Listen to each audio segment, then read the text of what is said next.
یقیناً جواب آئے گا کہ نہیں۔ ہم میں سے کچھ جوان ہے تو بچپنے کو گزار کے آیا ہے، اگر ایک شخص بوڑھا ہے تو جوانی کو گزار کے آیا ہے، اگر بچہ ہے تو وہ ایسے مرحلے کو گزار کے آیا ہے کہ جس دور میں وہ تھا ہی نہیں اس دنیا میں۔ انسان کی زندگی قیمتی ہے، انسان کو اس قیمتی زندگی کا صحیح استفادہ کرنا چاہیے، تاکہ چونکہ یہ دنیا جو ہے وہ آخرت کا مزرعہ ہے، کھیتی ہے، آخرت کی کھیتی ہے۔ جو اس دنیا میں آپ کرو گے آپ کو اس دنیا میں وہی ملے گا، اما سوائے چند چیزوں کے جس کو صدقہ جاریہ کہتے ہیں، وگرنہ جو ہی انسان کی اس دنیا میں فوت کی ہو جائے، جو ہم اپنی اصطلاح میں فوت کی کہتے ہیں، یا انتقال ہو جائے یا اس دنیا سے چلا جائے، تو اس کا وہ حساب کتاب بھی اس دنیا میں ختم ہو جاتا ہے، یعنی اس کے بعد وہ اس کا حساب اس دنیا میں نہیں رہتا، ماں سوائے چند چیزیں کہ وہ جو اس کے بعد رہ جائے تو اس کی بات اور ہے۔ جیسے مثلا نیک اولاد ہے، اگر کسی کی نیک اولاد رہ جائے، وہ جو خیر کے کام کرے تو اس سے اس کا ثواب انسان کو ملتا رہتا ہے، یہ صدقہ جاریہ ہے۔ یا انسان نے کوئی ایسا کام کیا ہوا ہے جو باقی رہ چکا ہے، مدرسہ بنا چکا ہے، یونیورسٹی بنا چکا ہے، امام بارگاہ بنا چکا ہے، مسجد بنا چکا ہے، تو یہ سب چیزیں جو ہے یہ بھی انسان کے بعد میں کام آنے والی چیزیں ہیں، اس کا بھی ثواب ملتا ہے انسان کو۔ تو اس قسم کی صدقہ جاریہ کے متعلق جو چیزیں ہیں وہ تو ہے، لیکن اس کے علاوہ جو خود انسان وہ کرتا ہے وہ سب چیزیں ختم ہو جاتی۔ اسی وجہ سے مومن کو چاہیے کہ اپنے اس مختصر زندگی میں اس کو مختصر زندگی ہی کہوں گا، 100 سال ہو جائیں گے زیادہ سے زیادہ، پھر بھی مختصر ہے، کیا رہ گیا؟ آپ خود اندازہ لگائیں کہ زندگی کس طریقے سے گزر رہی ہے۔ تو عرض یہ ہے کہ اس دور میں جو ایک مختصر زندگی کا دور ہے، کیا اس کو ہم ابس بیہودہ اس قسم کے جا کے گزارے زندگی کو؟ یقیناً جواب آئے گا، ہر عاقل آدمی کہے گا کہ نہیں۔ اگر وہ دنیا ہے تو اس دنیا میں ہمیں احتیاط کرنا چاہیے، اور اگر احتیاط ہے تو پھر احتیاط کس طریقے سے کرنا ہے؟ جس شرائط میں آپ دو چار ہیں اس شرائط کے مطابق آپ نے اپنی زندگی کو گزارنا ہے۔ ہم لوگوں کا عقیدہ ہے، عقیدہ حق ہے، محض عقیدہ نہیں ہے، بلکہ حق اور حقائق ہے کہ غیبت امام میں جو ہماری زندگی گزر رہی ہے، ہمیں کیا کرنا چاہیے اس زندگی میں؟ کیا زندگی کو ایسے ہی عبث گزار دے؟ زندگی کو ہم فضول گزار دے، ضائعات میں گزارے، دنیا کے پیچھے گزارے؟ یقیناً جواب آئے گا کہ نہیں، چونکہ قیامت ہے اور اس کے بعد جو قبل جو ہے امام سے بھی ہمیں سامنا کرنا ہے ظہور کے بعد، تو ہمیں اپنی زندگی میں یقیناً کوئی ایسے چینجنگ لانے پڑیں گے کہ جس سے ہماری زندگی بہتر ہو سکے، اور اس میں جو ہماری حالیہ ذمہ داریاں ہے اس میں سے یہ ہے کہ انسان خود امام کی معرفت کے عنوان سے کوشش کرے۔ جیسے خود امام کی معرفت کیا ہے؟ امام کی معرفت یعنی یقیناً سب سے پہلے عرض یہ ہے کہ امام کی معرفت، اب بہت سارے لوگ جو ہے شاید یہ بات کہہ جائے کہ بھئی خدا نے ہمیں خلق کیا تو جا کے خدا کی معرفت کریں گے، تو ہم ان کو کہیں گے کہ خدا جو ہے ہر کام وسیلے سے کرتا ہے، اور خدا نے وسیلہ قرار دیا، معرفت کا وسیلہ ہے، ہر چیز کے لیے وسیلہ ہے۔ آپ کی موت جب واقع ہوتی ہے مستقیماً خدا آپ کی روح کو قبض نہیں کرتا، حضرت اسرائیل کو بھیج کے آپ کا روح قبض کرتے ہیں، وگرنہ خدا کیا قادر نہیں ہے کہ وہ مستقیماً آپ کے روح کو قبض کرے؟ کیا ضرورت ہے کہ حضرت اسرائیل کو بھیج دیا؟ ہر چیز کے لیے وسیلے کی ضرورت ہے، رزق کے لیے بھی وسیلے کی ضرورت ہے۔ رازق اللہ ہے لیکن رزق کے لیے بھی وسیلے کی ضرورت۔ کون سا وسیلہ ہے رزق کا؟ رزق کا وسیلہ یہ ہے کہ جب آپ حرکت کرو گے تو اللہ رزق دے گا۔ ایسے رزق نہیں دیتا کہ آپ گھر میں کسی کمرے میں بیٹھ جائیں اور وہاں کہے کہ مجھے اللہ رزق دے گا، تو اس سے انسان کو امید نہیں رکھنا چاہیے، عام حالات میں ایسا ممکن نہیں ہے۔ تو ہر چیز کے لیے میں اس پہ کیا عرض کروں، لیکن ہر چیز کے لیے اللہ سبحانہ و تعالیٰ نے وسیلہ بنایا، معرفت کا بھی وسیلہ ہے۔ خدا کی رسائی کا بھی وسیلہ ہے، اور وہ اہل بیت ہے، امام زمانہ جل اللہ تعالیٰ فرجہ شریف ہے، کہ ہم یہی کہنا چاہیں گے کہ بھائی ہم جو بار بار کہہ رہے ہیں کہ معرفت امام، معرفت امام، معرفت امام یعنی معرفت اللہ، خدا کی معرفت۔ اب خدا کی جو معرفت ہے تو اب تو کوئی وہابی بھی اشکال نہیں کر سکے گا، چونکہ ہم تو معرفت اللہ کے قائل ہے۔ معرفت امام جو ہم کہہ رہے ہیں وہ معرفت اللہ کر رہے ہیں، اور وسیلہ کا ہے، قرآن کی آیت موجود ہے، جو وسیلے کا منکر ہے ہم تو ان کو مسلمان ہی نہیں سمجھتے، قرآن کے آیت کا منکر ہے، قرآن کی ایک آیت کا منکر یعنی کل قرآن کا منکر، اور کلی قرآن کا جو منکر ہے وہ کافر ہے، اس کے کفر میں کوئی شک نہیں ہے۔ یہ جا کے اہل تسنن کے علماء نے بھی یہ لکھ دیا ہے کہ ایک آیت کا منکر یعنی وہ کل قرآن کا منکر ہے، اور بات جو ہے وہ ختم ہو جاتی ہے۔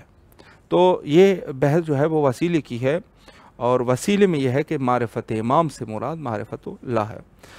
قرآن مجید میں ارشاد گرامی ہے، یا ایھا الناس ان اللہ ما خلق العباد الا لیعرفوہ، فرمایا کہ اللہ سبحانہ و تعالی نے لوگوں کو خلق نہیں فرمایا اما یہ کہ اللہ کی معرفت حاصل کرے، یعنی گویا انسان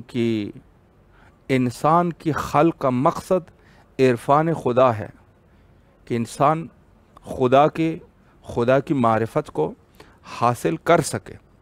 اب جو شخص خدا کی معرفت حاصل نہیں کر رہا تو اس کی بات جو ہے وہ پھر اس کا کیا مقام، کچھ نہیں ہے، ختم، وہ تکلیف سے ہی گر گیا، ختم ہو گیا۔ تو یہ مقام وہ مقام ہے کہ ہم جو معرفت امام کہتے ہیں، معرفت امام سے مراد معرفت اللہ ہے، یعنی گویا وسیلے کے تحت آپ خدا کی معرفت حاصل کر رہے ہیں۔ اور اس ذیل میں بہت سارے ایک روایات کا سلسلہ موجود ہے کہ جو مشہور و معروف حدیث آپ سنتے ہی آ رہے ہیں کہ جس نے امام کی معرفت کے بغیر مرا تو وہ جو ہے وہ جہالت کی موت مرا۔ اب جہالت کی موت یعنی کفر کی موت، الحاد کی موت، اور یہ جہالت یعنی زمانے جاہلیت کی موت۔ زمانے جاہلیت کون سی زمانہ ہے؟ یہ وہ زمانہ ہے کہ حضرت عیسیٰ نبی علیہ السلام کے بعد اور حضرت رسالت مآب صلی اللہ علیہ وآلہ، یہ جو درمیانی جو وقت ہے یہ جہالت کا دور ہے، جہالت کا دور ہے۔ مثلا حضرت سلمان فارسی علیہ السلام کے لیے کہ وہ حتیٰ حضرت عیسیٰ علیہ السلام کے حواریوں کو وہ در کر چکے تھے، یہ ملتا ہے۔ تو یہ جو عرصہ ہے یہ 500 سال، 300 سال، 400 سال، یہ عرصہ ہے، یہ جہالت کا دور ہے، یہ جہالت کا دور ہے۔ اور اس جہالت کے دور میں وہ شخص ایسے ہے جیسے اس دور میں مرا ہے۔ بغیر معرفت امام سے اگر کوئی شخص امام کی معرفت نہیں کرنے کے بغیر اس دنیا سے گیا تو اس کی موت کفر کی موت ہے، وہ کافر مرا ہے، اس کی اسلام میں کوئی نہیں۔ دوسری جو ہماری غیبت امام میں ذمہ داری ہے وہ یہ ہے کہ ہم جو ہے وہ اہل بیت کی ولایت کو اپنے وجود میں راسخ کریں۔ اہل بیت کی ولایت کو اپنے وجود میں راسخ کرنا یہ ہماری دوسری بڑی ثمہ داری ہے۔ اور اس کے باب میں حضرت امام سجاد علیہ السلام کا قول موجود ہے، من ثبت علی موالاتنا یعنی ولایتنا فی غیبت قائمنا اعطاہ اللہ عز وجل اجر 1000 شہید من شہداء بدر۔ فرمایا کہ جو شخص زمانے غیبت میں، ہمارے قائم کی غیبت میں ہماری ولایت کے اوپر وہ ثابت رہا، کافر نہیں ہوا، ثابت رہا، اس شخص کا اجر ایسے ہے کہ جیسے 1000 شہیدوں کا اجر اس شخص کو ملے گا جو جنگ بدر میں شہید ہوئے تھے۔ اللہ اکبر۔ یعنی عرض یہ ہے کہ آپ اس مقام کو دیکھ لیں کہ کتنا بڑا مقام ہے یہ، کہ خود بدر کے موقع جو کہ سب سے تاریخ میں ملتا ہے کہ مسلمانوں کے اوپر سب سے مصیبت کا وقت یہ بدر کا وقت تھا۔ کیوں یہ اتنی مصیبت کا وقت تھا؟ چونکہ خود رسالت مآب صلی اللہ علیہ وآلہ زمین پہ آرام فرما رہے تھے. اللہ اکبر. زمین پہ آرام فرما رہے تھے، یعنی میں ادب کا یہ جملہ استعمال کر رہا ہوں. یعنی باقی جنگوں میں رسول اللہ خیمے میں ہوتے تھے، صحابی لڑ رہے ہوتے ہیں، رسول اللہ تک کسی کی جرت نہیں ہوتی تھی کہ رسول اللہ تک رسائی حاصل کر سکے. لیکن یہ وہ موقع تھا کہ جب رسول اللہ زمین پہ پہنچ گئے. قیامت کا منظر تھا مسلمانوں کے لیے.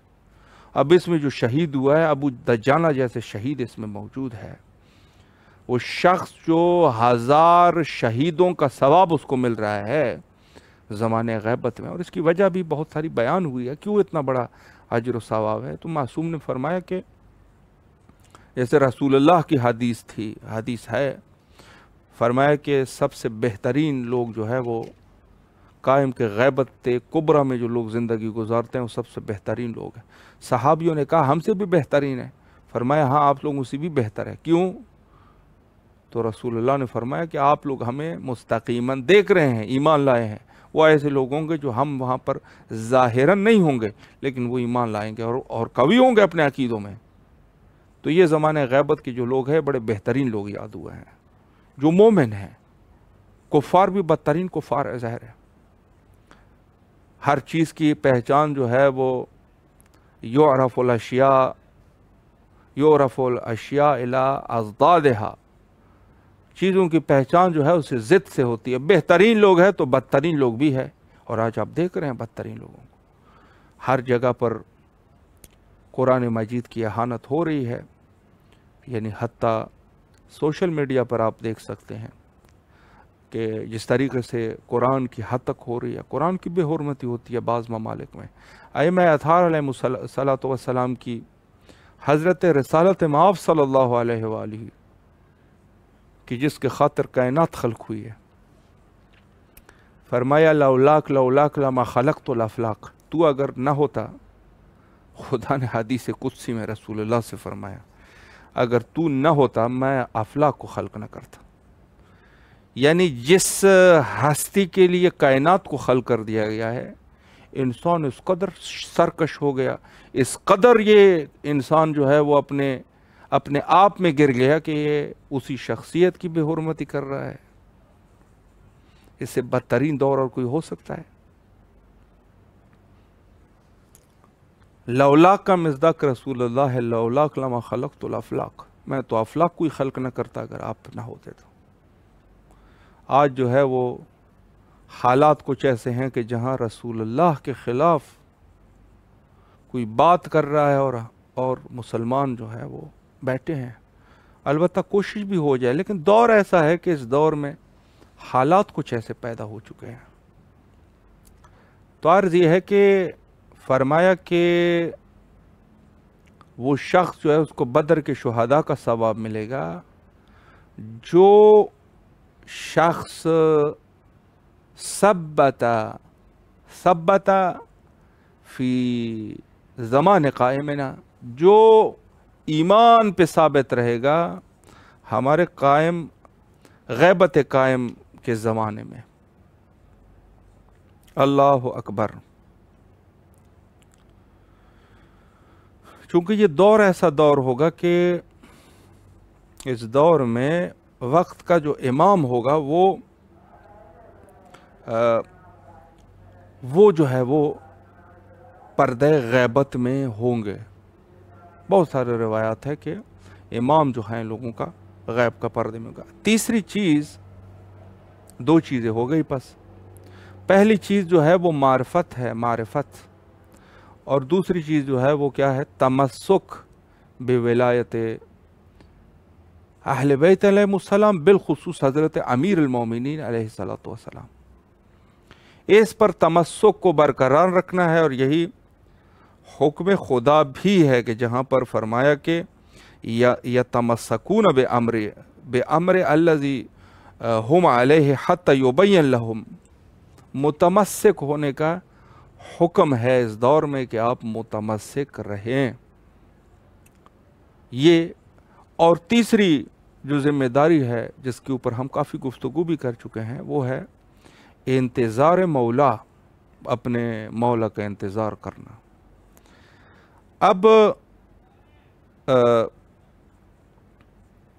انتظار کرنے والا شخص کون ہوتا ہے؟ کون شخص ہے؟ اولاً تو خود انتظار کے بارے میں بہت سارے فرامین موجود ہے کہ انتظار کیا ہے۔ انتظار میں سب سے بڑا فرمان جو ہے رسول اللہ کا ہے، فرمایا افضل الاعمال امتی انتظار الفرج، سب سے عظیم عبادت انتظار فرج حضرت امام زمانہ اجل اللہ تعالی فرجہ شریف کے ظہور کا دور ہے۔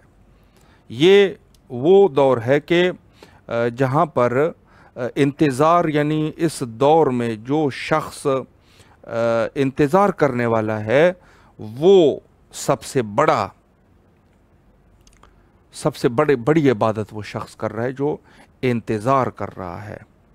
انتظار کا مقام بلند ترین مقام ہے کہ جہاں پر انسان انتظار کر رہا ہے۔ اور انتظار ایسی بھی نہیں ہے کہ ہم پہلے بھی کافی گفتگو کر چکے ہیں کہ انسان فارغ بیٹھ جائے اور کہیں کہ ہم امام کے منتظر ہیں۔ نہیں، اہتمام کرنا چاہیے، تیاری کرنی چاہیے انسان کو، تو تب جا کے وہ انتظار کے مقام تک پہنچ جائے گا۔ اور چوتھی چیز ہے اصلاح معاشرہ۔ اصلاح معاشرہ یعنی ایک شخص جو ہے خود اپنی اصلاح کر چکا ہے، یہ نہ ہو خدا نخواستہ کہ خود تو اپنی اصلاح کر نہیں چکا، لوگوں کے پیچھے پڑا ہوا ہے۔ آج کل کے دور میں یہ جو کام ہو رہا ہے نا، یہ حرام کام کر رہے ہیں جو یہ آپ جو ایک دوسرے کے اوپر، جو ایک دوسرے پر نہیں ہے، بعض ایسے کچھ لوگ ہیں کہ جو دوسروں کے خلاف گفتگو کرتے ہیں۔ جاہل آدمی ہوگا، دوسروں کے خلاف گفتگو کرے گا سوشل میڈیا کے ذریعے سے، اور ویڈیو بنائے گا، لوگوں کی غیبتیں کرے گا۔ یہ لوگوں کی غیبتیں کرنا، یہ لوگوں کی ویڈیو بنانا، دوسروں کے خلاف اس نے یہ کر دیا، اس نے وہ کر دیا، یہ معاشرے کی اصلاح نہیں ہے، یہ فساد ہے۔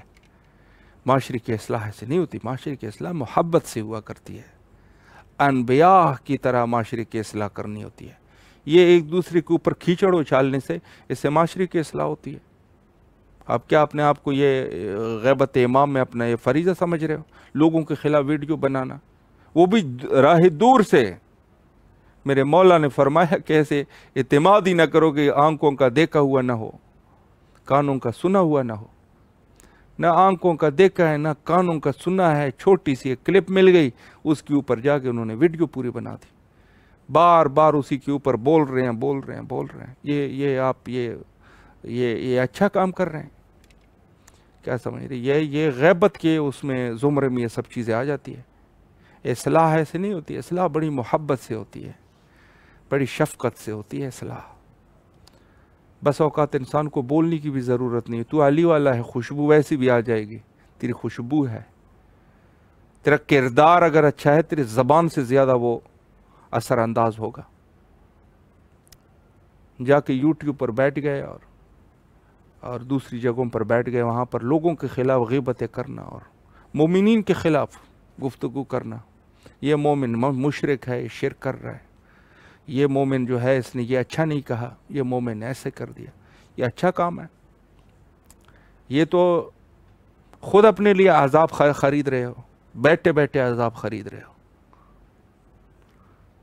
انسان اگر تبلیغ کرنا چاہتا ہے تو احادیث بہترین چیز اگر انسان دین کی خدمت کرنا چاہتا ہے، بہترین چیز اہل بیت علیہم السلام کی احادیث کو لوگوں کے لیے بیان کر دینا اور اس کی تفسیر کرنا تاکہ لوگ صحیح سمجھے۔ یہ سب سے عظیم طریقہ ہے تبلیغ کرنے کا۔ یہ تبلیغ کا طریقہ نہیں ہے کہ ہم اٹھ کے لوگوں کے خلاف برا بلا کہنا شروع کرتے۔ برا بلا اپنے مومنین، ایک مومن دوسرے مومن کی کیسے وہ برا بلا کر سکتا ہے؟ یقیناً یہ چیز جو ہے وہ ممکن نہیں ہے، یہ بالکل بھی اس کی جو ہے بالکل بھی یہ نہیں ہو سکتا۔ معاشرے کی اصلاح ایسے نہیں ہوگی۔ اس سے پہلے کا ایک نقطہ جو میں عرض کروں آپ کی خدمت ہے، جو اس سے پہلے کی ذمہ داری ہے، یعنی چوتھی ذمہ داری، پھر یہ پانچویں بن جائے گی۔ چوتھی ذمہ داری وہ ہے اصلاح نفس. یہاں تک بس ہمارے ذہن میں ہونی چاہیے کہ ہم نے کتنے ذمہ داریاں پڑھی. سب سے پہلے ذمہ داری ہے معرفت امام، جو کہ اصل حقیقت میں معرفت الہی ہے. دوسری نمبر پہ جو ہماری ذمہ داری ہے وہ یہ ہے کہ ہم تمسک پیدا کریں اہل بیت علیہم السلام کی ولایت کے ساتھ. تیسری ذمہ داری ہے انتظار فرج، کہ ہم امام کا انتظار کریں، صحیح طریقے سے انتظار کریں.